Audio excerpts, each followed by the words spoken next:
Jasper, for real. I might run it up. Alright, very quickly before we get into the tutorial, I'd like to say that I'm very sick right now, so that is why there is no face cam. Anyway, we've got the song imported and we've got it synced up with the clip. So we're going to start off by just making a marker right here. Now we're going to go into our video effects tab and search for Twixtor. This is an exterior plugin. You're going to need to download it if you don't have it already. It's very easy to crack or whatever. Just do some searches on YouTube, you'll find it eventually.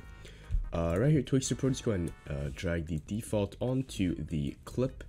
And now what you're going to want to do is just go back to when the character pulls out his shotgun.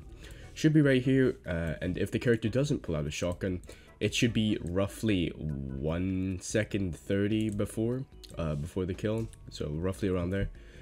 So anyway, right here, just go ahead and keyframe the speed percentage. Right here, go to the impact, set the speed percentage to 10. Drag the clip out a bit, go a bit further out, like roughly here, I'd say, and make a keyframe. 5 frames forward, 1, 2, 3, 4, 5, and set it to 350, 400, whatever it needs to actually impact the character, or to actually, you know, have an impact with the the character, the far enemy, whatever.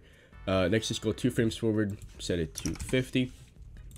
And that is essentially the Twixtor part done. Now you need to go into video effects tab again and search for blur mode curves. Just go ahead and drag the default onto the clip.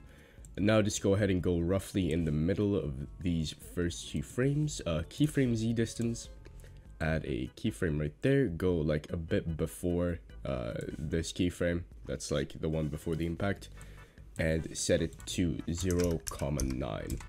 Next, go to the impact and set it to 1. Now, just go here and set this to a fast fade and set this to a slow fade. And once you've done that, it should add a little bit of movement to the actual clip, which is very nice.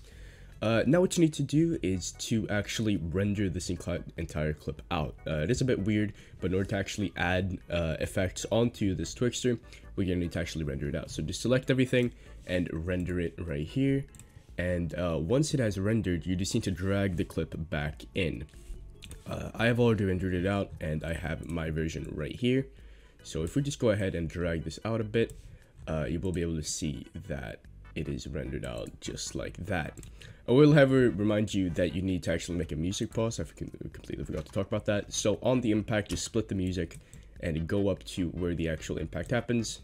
Add an impact, go back 5 frames, so 1, 2, 3, 4, 5, whatever, and fade it in, and then just fade out this part. And this is gonna actually have like, or add a pause in the music, and it's going to sound pretty cool. You can fill this with like audio buildups or whatever.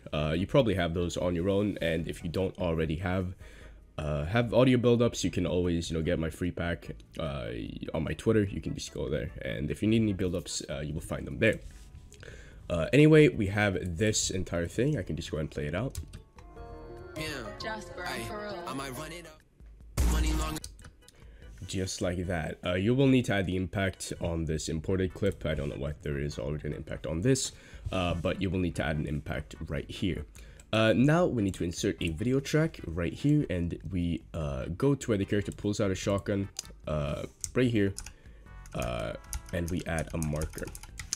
And now we go to the impact and we add another marker. Now we press U on this top video track, hold Control and drag it up into our second video track. Split this top thing on the 2 markers and delete these unnecessary parts on the side. Now we need to go into our video effects tab and search for pinch punch. Just go ahead and drag reset to none on that.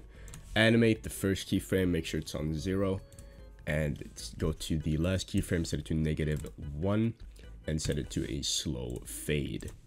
Now what we need to do is just fade this in completely, and we also need to add the pinch punch onto the bottom track as well.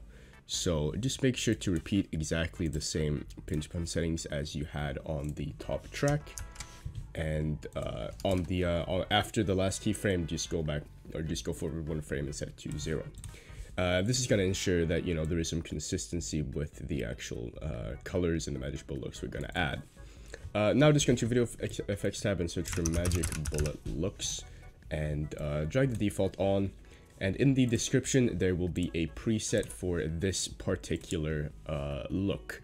If you don't know how to import Magic Bullet Looks, there will be a sort of a tutorial down there, or like a text guide or whatever. I don't really know yet, but there will be a way for you guys to actually import this into your own Magic Bullet Looks. Now anyway, we just fade this in completely. Go into our transitions tab and search for Luma Dissolve, or Dissolve Luma. We're just going to drag that on, and it should look something like that.